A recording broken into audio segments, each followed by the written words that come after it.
Gloria a Dios. Vamos a buscar en el Salmo 66, versículo 18. Salmos 66, 18. Dice la palabra del Señor: Si en mi corazón hubiese yo mirado a la iniquidad, el Señor no me habría escuchado. Señor, te damos gracias, reconocemos tu poder y tu majestad, tu autoridad, Padre eterno. Hoy bendecimos, exaltamos tu poderoso nombre. Te pedimos, Padre eterno, que tú nos hables tu palabra, Señor, nos ministres, que tú nos bendigas, Señor, con tu luz y tu verdad, trayendo tu palabra a cada uno de nosotros, trayendo tu vida, Señor. Hoy ponemos delante de ti, Señor, este momento y te pedimos que sigas al control de esta actividad en el nombre poderoso de Jesús. Amén. Dice la Nueva Versión Internacional: si en mi corazón hubiera yo abrigado maldad, el Señor no me habría escuchado. Bueno, este pasaje que acabamos de leer es un salmo que habla acerca de los hechos poderosos del Señor. Invita a alabar, invita a cantar acerca de la gloria del nombre del Señor.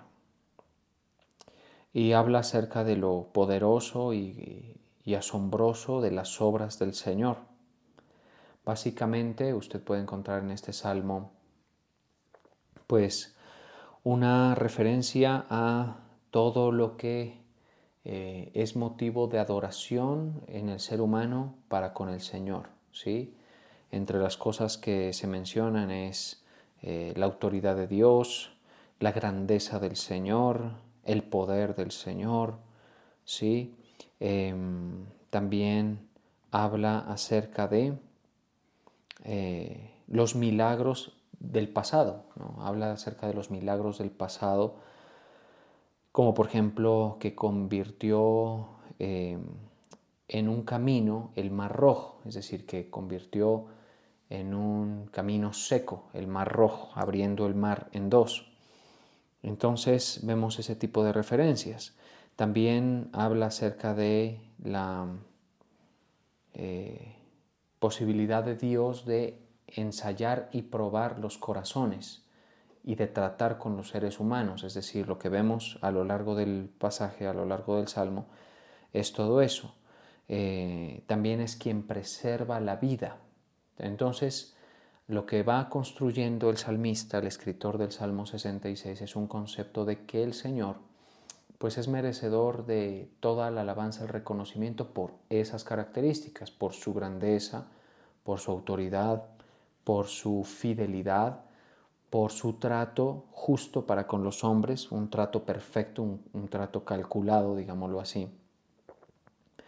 Un trato que busca mejorar la condición del ser humano a través de las circunstancias que Él mismo permite que se vivan, ¿no? El Señor.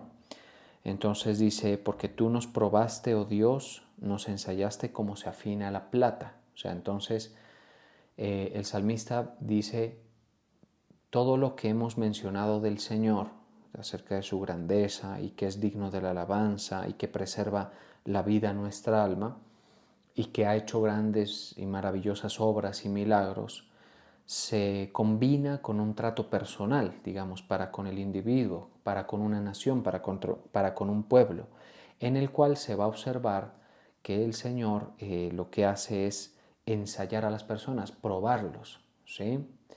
Entonces es un Dios de grandes obras, pero de un trato personal. Eso es más o menos lo que uno va como extrayendo del Salmo 66, del escritor del Salmo 66. En ese trato personal, pues lo que va dibujándose, digámoslo así, es que el Señor va a obrar según lo que encuentre en nuestro corazón. Y a pesar de tener en su posibilidad hacer cualquier obra de tamaño pues portentoso, como suele describirse en la Escritura, pues su respuesta se va a circunscribir, digámoslo así, o a acomodar a la forma en la que la persona en cuestión pues maneje su relación con él, ¿no? Y depende de lo que halle después de la prueba, ¿sí? Es decir, cuando dice, porque tú nos probaste, oh Dios, nos ensayaste como se afina la plata, nos metiste en la red, pues nos está indicando que el Señor hace atravesar a las personas por diferentes tratos en los cuales pues se va evidenciando qué condición hay en el corazón de la persona, ¿sí? Qué condición hay en la persona que hace que el Señor se comporte de una u de otra manera. Ahora, esto parece contradictorio con el hecho de que Dios, por ejemplo, conoce todas las cosas, ¿no? Y que, por ejemplo, Él discierne los pensamientos y que Él conoce las intenciones del corazón. Pareciera contradictorio, pero por supuesto que, es decir, a pesar de que él sabe o logra ver más allá de las apariencias, asunto en el cual los seres humanos pues tenemos una seria y preocupante deficiencia, pues a pesar de eso, no es menos cierto que el Señor se puede sorprender, ¿sí?, de la conducta de las personas, ¿sí? ¿Qué quiere decir esto? Porque esto parece ser demasiado atrevido declararlo. Es decir, que una persona diga que el Señor se sorprende de las acciones humanas pareciera ir en contra del criterio de la presciencia de Dios. La presciencia es el presaber de Él, ¿sí? Un conocimiento, un pleno conocimiento. Pero no es así, o sea, es decir, cuando vemos, por ejemplo, lo que ocurrió en diferentes épocas registradas en las Escrituras, se ve que el Señor, por ejemplo, le sorprendieron ciertos actos de personas que posiblemente no era esperable esa respuesta, ¿sí? Por ejemplo, el caso de el centurión romano, cuando el Señor Jesucristo les dice, os aseguro que ni en Israel he hallado tanta fe. ¿Qué uno alcanza a notar ahí? Pues que el Señor como que sí le llama la atención el asunto, ¿sí? Como que le resulta un poco impactante la forma inesperada en la que opera este centurión, teniendo en cuenta que es una persona que no tendría por qué, digamos, comportarse así, porque pues romano, bueno, de todas estas características que parecen estar peleado, digamos, con la fe, ¿no? Peleados con la fe. Pero así el Señor se sorprende, ¿sí? Ahora, en otro momento, por ejemplo, previo en el Antiguo Testamento, el Señor ordena a Abraham hacer el sacrificio de su hijo Isaac. Y cuando el Señor da la explicación de por qué lo hace, ¿sí? O sea, de por qué, o mejor, cuando el Señor da la explicación de por qué va a bendecir a Abraham, le dice, por cuanto no me rehusaste a tu hijo, tu único. Y entonces uno dice, o sea, que el Señor estaba esperando a ver con qué salía Abraham y no necesariamente se anticipa ante la respuesta, posiblemente, pero entonces la omnisciencia de Dios, ¿dónde queda? Pues es en parte hasta misterioso el hecho de que el Señor, sabiendo las cosas, aún así prueba para ver lo que hay en el corazón, ¿sí? Como dejando cierta posibilidad de que la autonomía personal opere para no ser predecible, digámoslo así. Esto es algo que me está dando trabajo explicar porque obviamente pues cuando yo lo considero hay que hacer, digamos, una exposición que tenga en cuenta toda la escritura, no solo un verso, ¿sí? Entonces, claro, ¿qué ve uno? Dios es omnisciente, pero aprueba a las personas, ve la reacción de unos y de otros y parece mostrarse como reaccionando ante eso y hace que las cosas ocurran, digámoslo así. Porque de otra forma, pues si el Señor sabe todo, pues bastaría con, por ejemplo, este es un detalle, ¿no? Que refuerza lo que estoy planteando, haciéndonos ver cómo Dios, a pesar de conocer todas las cosas, en su trato con las personas se muestra sin prejuicios, digámoslo así. Bueno, ¿cuál? El hecho de que nos ha ofrecido la salvación para que todo aquel que en Él crea, dice. O sea que habrán unos que crean, otros que no van a creer, y el Señor no tiene un prejuicio para con ninguno, ni de los unos ni de los otros, ¿sí? Es bien importante considerar esto. Si el Señor supiera quiénes van a decirle que sí a su evangelio, podría omitir todo el proceso de la predicación, ¿sí? Podría omitir el proceso de la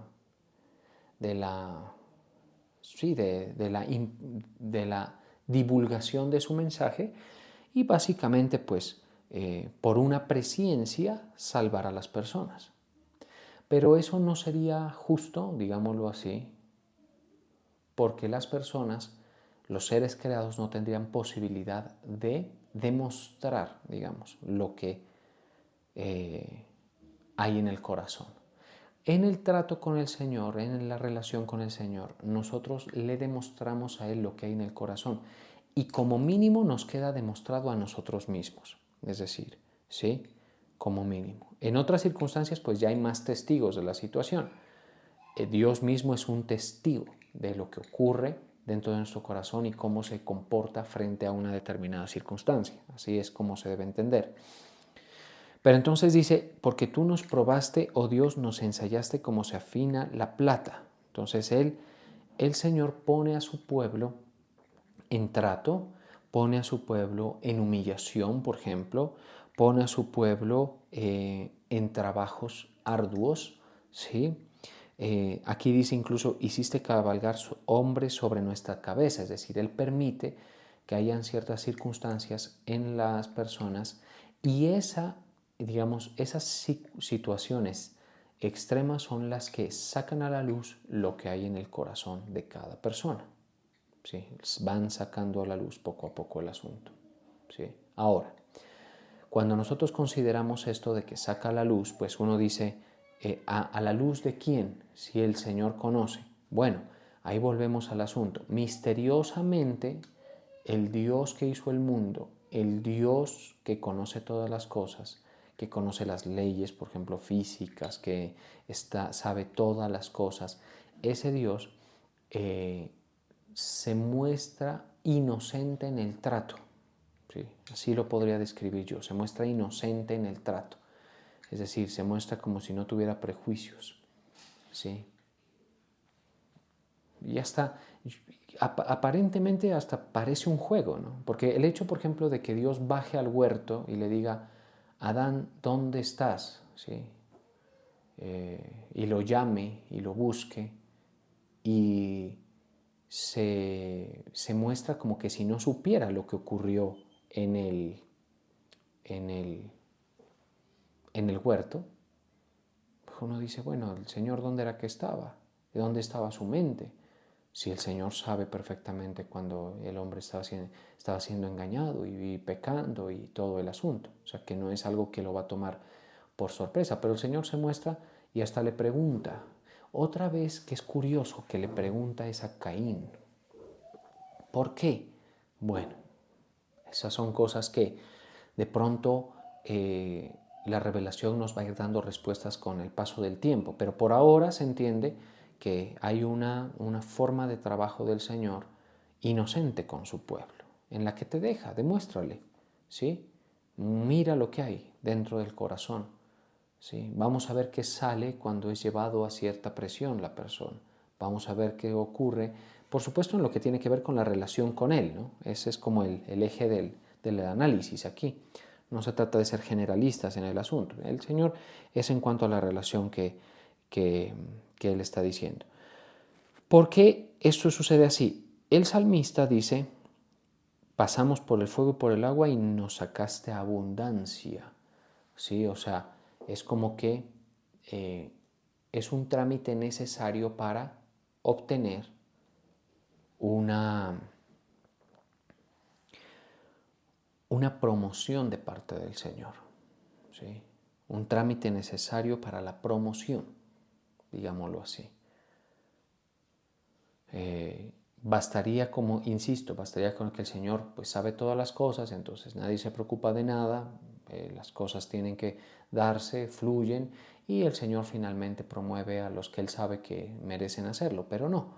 ¿Sí? Yo creo que en gran medida esto, para ir respondiendo el asunto, tiene que ver con cómo la gente observa el actuar de Dios, ¿no? Para que por lo menos, habiendo seguido un rastro de conducta humana, se pueda pues ver que Dios es justo cuando promueve, Dios es justo cuando bendice, Dios es justo cuando saca abundancia, por ejemplo, en este caso. ¿Por qué? Porque ha encontrado en el proceso, en la persona, comportamientos, conductas, actitudes. ¿Sí? Por eso es que todas estas cosas que digo, comportamientos, conductas, actitudes, deben ser cuidadas por nosotros. ¿Sí? Ahora, en el marco del Evangelio, pues nosotros por supuesto sabemos que todos pecamos y todos estábamos destituidos de la gloria de Dios, por ejemplo, una verdad. Eso entonces, ¿qué? ¿Cómo convive con el asunto? Sí, pues sencillamente es una realidad desafortunada que el hombre ha escogido el camino de pecado, pero no porque haya estado, digamos, obligado a hacerlo. Lo ha escogido reiteradamente. El Señor le dice a Caín en el Antiguo Testamento, le dice, el pecado está a la puerta, pero tú puedes dominarlo, le dice, básicamente. Entonces, claro, la humanidad que recibe el Evangelio es una humanidad caída. Sin duda que es así. Es una humanidad caída, es una humanidad que está en una práctica constante de maldad. ¿Sí? Pero Él da la oportunidad. Por ejemplo, el trato entonces involucra el actuar de Dios en forma de milagros, involucra su mensaje también, involucra situaciones que Él permite que acontezcan, no necesariamente que ocurren porque Él las propicia, sino porque Él deja que las cosas sigan su curso, por ejemplo, ¿no? Entonces, por ejemplo, hablando particularmente del trato, cuando hablamos de el mensaje en particular, el Señor, por ejemplo, envía el mensaje a Nínive para que las personas se arrepientan y sean salvas. ¿Y qué vemos en los de Nínive? Que todas las personas se arrepintieron, ¿no? El pueblo como tal se fue movido al arrepentimiento. ¿Le tomó por sorpresa eso al Señor? Aparentemente no. Había una determinación de Él de ejecutar el juicio, pero no lo hace. ¿Por qué no lo hace? Da la oportunidad. Entonces el trato es así, ¿sí? Es como cuando nosotros damos la oportunidad en el trato con los demás, pues de que nos demuestren algo, ¿sí? A pesar de que probablemente uno dice, no, pero yo ya sé con qué va a salir esta persona, ¿sí?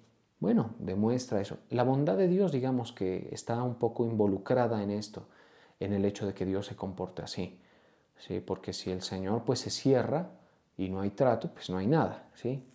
Entonces, en nuestra vida nosotros hemos creído el Evangelio, por ejemplo, ¿no? Y cada vez que se le predica el Evangelio a una persona, esa persona tiene la oportunidad de demostrarle al Señor, ¿sí? El Señor no va a decir, no, yo ya sé que tú no vas a recibir, por tanto a ti no te lo doy. No, no hace eso, ¿sí? O sea, no se ha revelado así el Señor. Yo sé que no lo van a recibir, ¿sí? Hay momentos, por ejemplo, en la Escritura donde sí vemos al Señor diciéndoles, aún así no creeríais, ¿sí?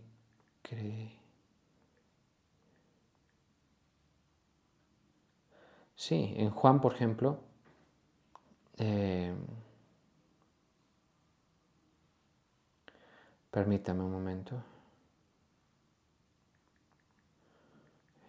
en uno de los evangelios. Mire lo que dice, por ejemplo, en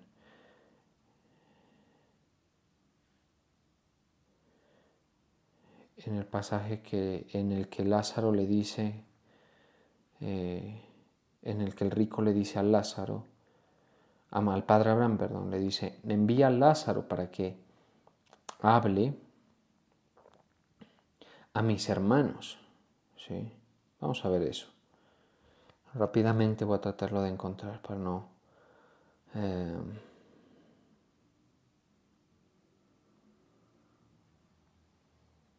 ese pasaje es importantísimo. No está en Juan. Sí, está en Lucas, perdón. Lucas 16, 25. Dice, además de todo esto, una gran cima, bueno, desde el 27. Entonces le dijo, te ruego pues, Padre, que le envíes a la casa de mi padre, a Lázaro, porque tengo 5 hermanos para que les testifique a fin de que no vengan ellos también a este lugar de tormento. Y Abraham le dijo, a Moisés y a los profetas tienes. Entonces dijo, no, padre Abraham, pero si alguno fuere a ellos de entre los muertos, se arrepentirán, ¿no? Mas Abraham le dijo, si no oyen a Moisés y a los profetas, tampoco se persuadirán, esa es la palabra, no se persuadirán, aunque alguno se levantare de los muertos. Y entonces uno dice, esa forma de pensar de Abraham, ¿no? En hablar de esa manera, ¿tiene la razón? Sí, por supuesto que la tiene. O sea, el Señor da la oportunidad de demostrar la fe al ser humano cuando le envía su mensaje a través de las personas que Él ha designado, ¿no? Los profetas, por ejemplo, en este caso, dice a Abraham, dice a Moisés y los profetas. Abraham dice a Moisés y a los profetas tienen. ¿Qué tuvo Abraham para creer en el Señor? Pues la voz de Dios interna, ¿no? Es una forma revelacional distinta, pero no menos importante, ¿sí? Es decir, el Señor nos da la oportunidad de demostrar, ¿sí? Qué es lo que hay dentro de nosotros. A veces Él puede ser que ya lo sepa, pero deja que las cosas ocurran para que nosotros nos demos cuenta de qué es lo que pasa, de qué es lo que se puede encontrar en el corazón. El salmista está hablando precisamente de eso. Entonces, entraré en tu casa con holocaustos y te pagaré mis votos, que pronunciaron mis labios y habló mi boca cuando estaba en angustia. ¿Sí? Holocaustos de animales engordados te ofreceré, con sahumerio de carneros, te ofreceré en sacrificio bueyes y machos cabríos. Mire lo que dice acá, en el 17. A él clamé con mi boca y fue exaltado con mi lengua. Si en mi corazón hubiese yo mirado a la iniquidad, entonces, aquí viene el punto donde converge todo este cuerpo de enunciados que he hecho hasta este momento. Usted me dirá, ¿para dónde va el asunto? Bueno, para el versículo 18, 17 y 18 particularmente. Si en mi corazón, si en nosotros hay un comportamiento en el que, como dice aquí, hubiese yo mirado a la iniquidad, ¿sí? ¿Qué significa eso? O sea, ¿qué es lo más grave que el Señor puede encontrar en el trato que tiene con nosotros? ¿Sí? ¿Qué es lo más preocupante, digamos? Que la persona mire a la iniquidad. ¿Y eso qué exactamente significa? Porque uno cuando lo lee en esa versión no es que le diga mucho. Pero en las otras versiones sí lo vamos a entender. Mire, dice, si en mi corazón hubiera yo abrigado maldad. Abrigar es como hacerle nido a un pensamiento, a una posición, a un comportamiento que está alineado, digamos, con los parámetros de la iniquidad, de la injusticia, de la falta de fe, de la incredulidad. ¿Sí? Eso es, digamos, lo que puede hallarse en el corazón de una persona, ¿no? Eso es lo que puede hallarse. ¿Sí? Eso es lo que hace que una persona vaya a un destino de caída, digámoslo así. En el caso de Cristo, Él sabía quién le iba a entregar.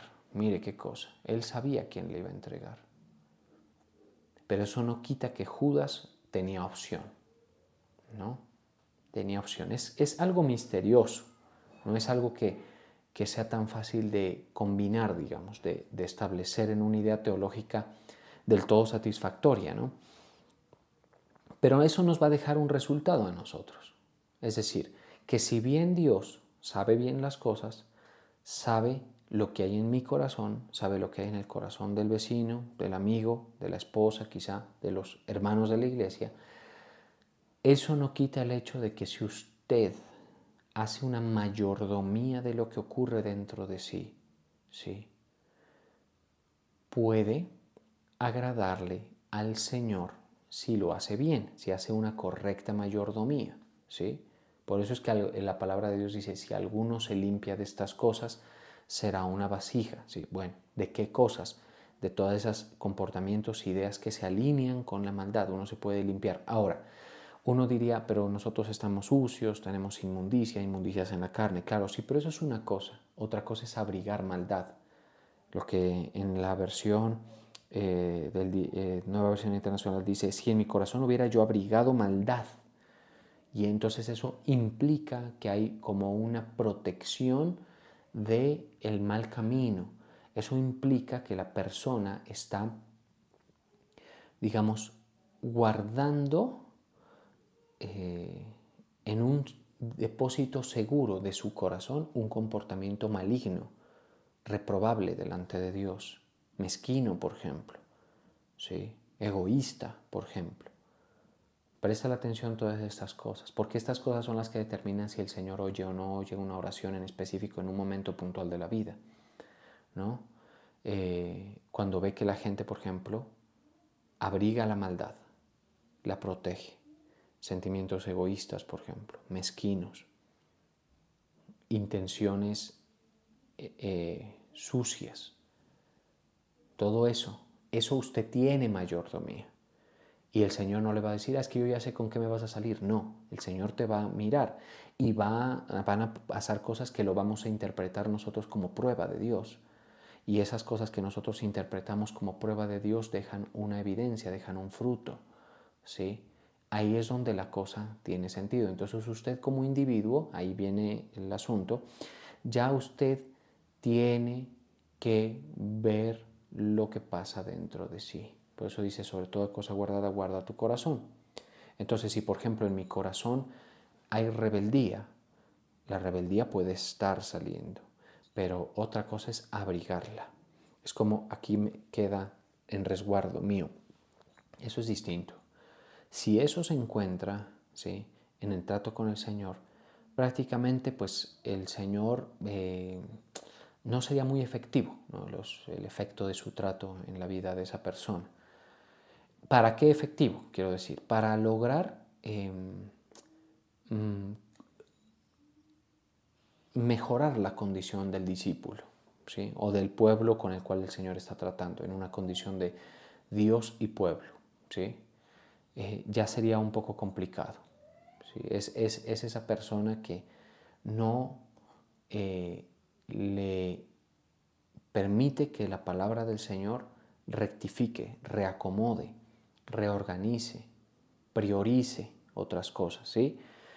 Entonces nosotros vemos, si en mi corazón hubiese yo mirado a la iniquidad, en la otra dice, si hubiera yo abrigado maldad. Hay otra versión, ahora vamos a ver cómo dice la palabra de Dios para todas, creo que tiene una expresión interesante.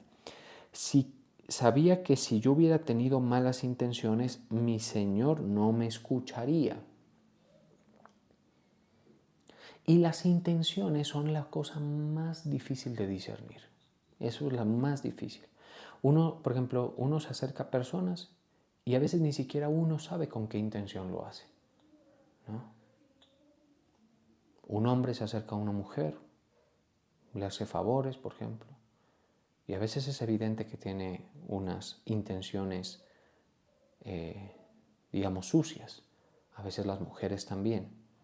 En fin, se acercan los unos. Pero las intenciones no son fáciles de discernir cuando estamos hablando de la relación con el Señor. No son fáciles, plantean una complejidad, ¿sí? Entonces, ¿qué pasa? Nosotros debemos monitorear las intenciones. A ver, ¿por qué estoy sirviendo? ¿Sí? ¿Qué es lo que me hace ir frecuentemente a la iglesia? Si es que lo hago, pues, ¿no? Ahora, si no lo hago, ¿por qué no lo hago? ¿Sí? Porque, por ejemplo, hay veces hay gente que dice, no, es que yo tengo el trabajo, tengo una cosa, tengo la otra. Y detrás de eso, la intención es mera tibieza, ¿sí? O sea, una condición de tibieza en el corazón. Y no dejan que se les llame la atención, no deja que, ¿sí?, ese tipo de cosas sean advertidas y corregidas. Entonces, está en un deber de analizar la persona, tanto si hace las cosas como si las omite, por qué hago las cosas, ¿sí? En general, nosotros los seres humanos, pues, estamos bastante mal en cuanto a intenciones. Casi que nuestras intenciones, casi que no hay buenas intenciones en el ser humano, ¿sí?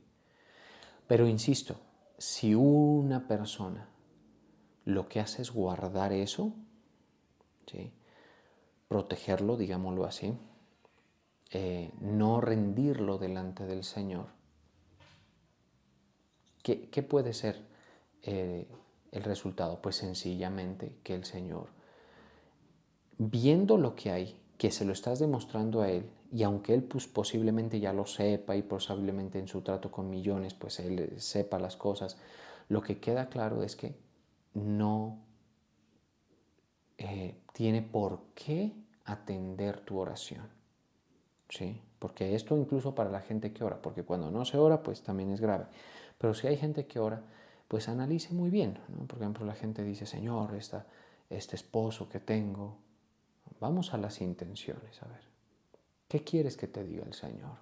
¿Que tú tienes la razón? ¿Cuál es la intención que tú tienes? ¿Que el Señor te permita desligarte de la responsabilidad de los compromisos matrimoniales? Podría ser, ¿sí? En fin, ¿cuál es la intención detrás de la oración? Yo quiero, por ejemplo, hay veces uno hasta le dice al Señor, Señor, yo quiero ir, heme aquí, envíame. ¿Cuál es la intención de eso? ¿Cuál es la intención? Úsame, Señor, yo quiero que tú me uses en la congregación, en la gran congregación. ¿Cuál es la intención de eso? Muy probablemente uno tenga que darse cuenta de que hay algo de eso que no es noble, no es una sincera fidelidad a Cristo, es ambiciones personales, puede ser comportamientos que rayan, digamos, en la condición de mezquindad, por ejemplo. Pero entonces ahí yo tengo dos opciones, o lo abrigo o dejo que el trato del Señor vaya quitándome eso. Por ejemplo, la impaciencia, el egoísmo, la vanidad, por ejemplo, ¿no? Ese tipo de cosas. Dejo que el Señor vaya tratándome, que su palabra vaya apacentándome. Eso sí puede uno hacer una gestión de eso, porque entonces si no podemos hacer gestión de eso, pues prácticamente estamos frente a una condición prácticamente desafortunada en que tanto lo bueno como lo malo pues no lo podemos evitar y no funciona así. ¿Sí? Debe haber una gestión. Esto contradice el tema de que no podemos pecar hasta que nuestro cuerpo muera. No, porque como les digo, el pecado que nos toma por sorpresa, el pecado involuntario, el pecado de meditación, donde hay unos errores, hay donde unas tinieblas dentro, pues es un pecado casi que del cual no nos podemos desvestir, ¿no? Pero otra cosa es abrigarlo, exaltarlo, ¿sí? Y eso es lo que al Señor más le disgusta, ¿sí? Por eso, mire, por eso es que creerse, digamos, moralmente excelente es un gran peligro. Ustedes recuerdan la parábola del fariseo que oraba, yo ayuno 3 veces por semana y doy la 10ª parte de lo que gano, y bueno, yo no soy como los publicanos, yo no soy como, claro. Cuando uno está en esa condición, hay maldad que la está abrigando y la está revistiendo de bondad, la está revistiendo de justicia, y no, eso el Señor no lo aprueba, ¿no? En el otro caso está el publicano que dice, no, yo pues que la verdad es que mi conducta no ha sido agradable delante del Señor, voy a arrepentirme, ¿sí? Ten misericordia, Señor. Entonces dése cuenta usted un poco de esa parte que nos toca a nosotros, como gestionar dentro de nosotros mismos, qué tipo de trato le damos a lo que encontramos en nosotros mismos, ¿sí? ¿Cómo procedemos al momento de que nos es revelada una condición pecaminosa? ¿no? Bien, mire lo que dice acá. Vamos a ver otra versión. Creo que es importante leer también. La Dios habla hoy y con esa ya terminaríamos. Si yo tuviera malos pensamientos, el Señor no me habría escuchado. Entonces, ¿cuándo escucha el Señor? Conjugando, digamos, todas estas versiones y conceptos que hemos hablado. El Señor contesta una oración cuando ve que esa oración pues está libre de vicio, ¿sí? Por ejemplo, si usted le dice, Señor, úsame, y usted ahí en eso, usted se ha limpiado de los sentimientos, emociones que lo llevan a considerar pues como un aspecto vanidoso el ser usado por el Señor, ahí es cuando el Señor escucha, ¿no? Dice acá, porque hay un pasaje, mire lo que encontramos en otros pasajes, ¿no? Por ejemplo, Santiago 4:3 dice, pedís y no recibís. Si uno quiere tener un camino ágil a un no de Dios, presta atención a eso.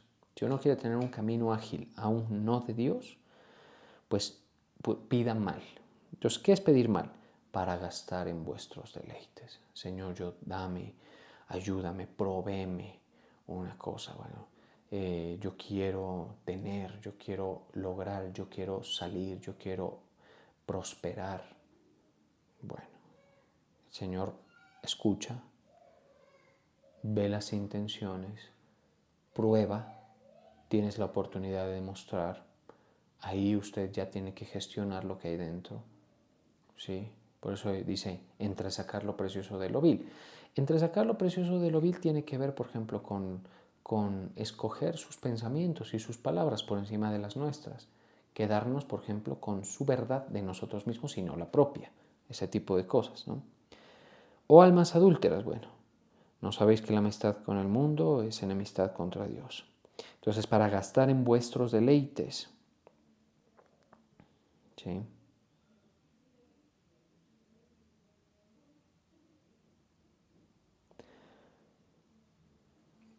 Gastar en los deleites tiene que ver con unas malas intenciones que hay dentro de nosotros. Entonces ese es un camino rápido al no del Señor. Volvemos al inicio. El Señor va a probar el tiempo, también va a probar su palabra, nos va a hacer ver nuestro aspecto natural. ¿Sí? Eso también está en el libro de Santiago. ¿Sí? Por eso ser oidor y hacedor es la clave de este asunto. Vuélvase oidor y hacedor de la palabra. Escúcheme bien esto. Esto sí, si se va a quedar con algo, pues de esta enseñanza, quédese con esto. Ojalá se quede con todo, pero si pues no ha retenido gran parte de lo que he dicho, pues retenga esto. Vuélvase oidor de la palabra y hacedor de ella, y ahí pida. Y usted me dirá si no, el Señor no le contesta. Oidor y hacedor. Oidor y hacedor. Esa es la forma más chévere, digamos, de ponernos frente al espejo. Uno cuando se pone frente al espejo se ve cómo está, ¿no? En el caso de la palabra de Dios, ese es el espejo. Uno se ve cómo está. Y el Señor le dice, píntate aquí, arréglate acá. Bueno, entonces uno va, ¿no? ¿Y qué va a ocurrir? Pues que uno comienza a hacer una gestión de esas malas intenciones. No las abriga, por ejemplo, las desecha. Desecho la envidia, desecho la avaricia, desecho. ¿Sabe qué ocurre cuando uno hace eso? Lo que ocurre cuando uno hace eso, les comento, es que hay unas oraciones que se agilizan muchísimo. ¿Sí? Uno, por ejemplo, cuando hace eso, ¿qué hace qué? O sea, dice uno, por ejemplo, Señor, desecho la avaricia. Entonces uno inmediatamente se salta el paso que sigue. Uno le dice, Señor, dame lo que tú consideres justo. Ahí cambia totalmente. Ojalá me esté dando a entender, porque esto es muy práctico, ¿no? O sea, es muy de la relación con el Señor. Y esto es algo que uno va aprendiendo con el tiempo, con los años, ¿no? Señor, exáltame, exáltame. Uno se da cuenta que hay una intención sórdida allí, oscura, pues falta de purificación. Y uno se da cuenta y luego le dice, Señor, ahí donde estoy bien. Así, o sea, la oración se transforma increíble, se transforma muchísimo, ¿no? Esa es una experiencia que yo mismo he tenido. Usted me dice, ¿usted ha tenido eso? O sea, que usted ha tenido mucho de malas intenciones. Claro, por supuesto que sí. Yo no soy muy diferente a ti. Tú y yo somos unas personas con unas condiciones personales muy desventajosas, malas intenciones, ambiciones, afanes, vanidades, todo eso. En lo que sí tengo que hacer notar la diferencia entre muchos de ustedes y yo es que pues uno lleva años en esto, ¿no? Oyendo la palabra, enfrentándose a ella. Entonces, claro, la oración comienza a construirse desde un sentido distinto, ¿no? Uno ya sabe, por ejemplo, ¿para qué le oro al Señor? Si yo lo que estoy pidiendo es para, para mi satisfacción personal, yo lo que estoy pidiendo es para mi ego, ¿sí? ¿Para qué le pido al Señor? Mejor le agradezco lo que tengo y que puedo tener incluso más de lo que me resulta justo y conveniente tener. Así, muchas veces es así, ¿no? El salmista dice, si hubiera abrigado maldad, o sea, si hubiera observado, la Reina Valera es muy interesante, dice, si hubiera yo mirado a la iniquidad, es como quien dice, el camino de la iniquidad, ese lo sigo, ese es como el camino, el trazo que a mí me llama la atención, eso es, ¿sí? No, el hombre que teme al Señor, presta atención a esto, mira los dos caminos, ve el mal y se aparta de él, aunque lo vea dentro de sí mismo. Vamos a orar. Señor, te damos gracias. Alabamos, bendecimos, Padre eterno, tu santo, poderoso nombre. Tú eres fiel, justo, verdadero, digno. Hoy bendecimos, Señor, tu santo nombre, que tenemos el privilegio, la bendición de estar en tu presencia. Permíteme bendecir a cada uno de tus hijos que da sus diezmos ofrendas. Los bendigo en el nombre del Padre, del Hijo y del Espíritu Santo. Amén. Gracias, Señor. Fiel eres tú, justo eres tú.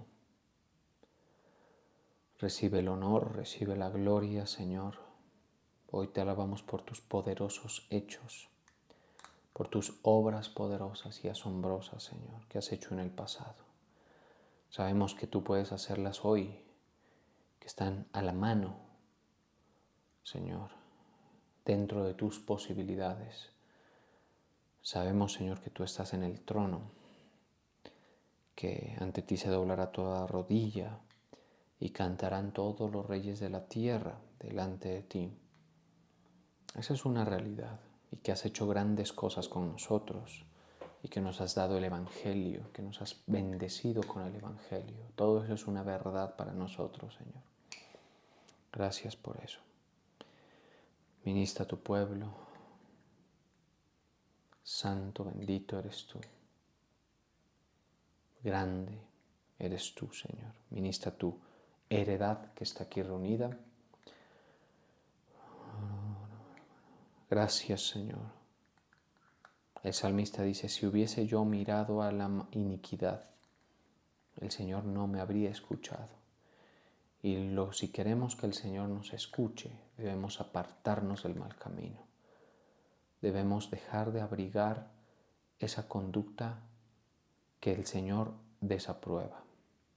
Si queremos que tú nos escuches, Señor, debemos rendirnos ante ti y rendir el camino del pecado. Nuestras intenciones deben ser purificadas y ir entendiendo, Señor, qué peticiones hallan su base en pedir para gastar en nuestros deleites. A veces ni la salud es algo que podríamos pedir sin que eso signifique que vamos a usar egoístamente nuestro cuerpo. Por eso, Señor, hoy nos humillamos delante de ti. Tú que ves todas las cosas y que las conoces todas, así te has mostrado en tu palabra, pero que también nos das la oportunidad de demostrar, Señor, cuál es nuestra situación. Santo, bendito, digno, te reconocemos a ti, Señor, Dios todopoderoso, Dios bendito, Dios benigno. Bendito eres tú, Señor, santo y poderoso.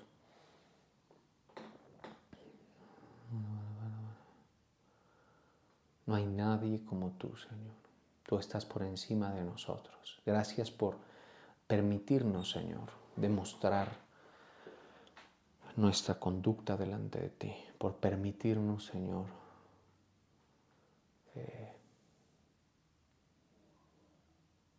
relacionarnos contigo y siempre darnos la oportunidad de escoger, Señor, el camino que tomamos para que nuestro libre albedrío, Señor, sea gestionado prudentemente por nosotros. Gracias, Señor. Te damos el honor, la gloria y la alabanza a ti, Señor. Te adoramos y te bendecimos. Vamos a continuar con la alabanza.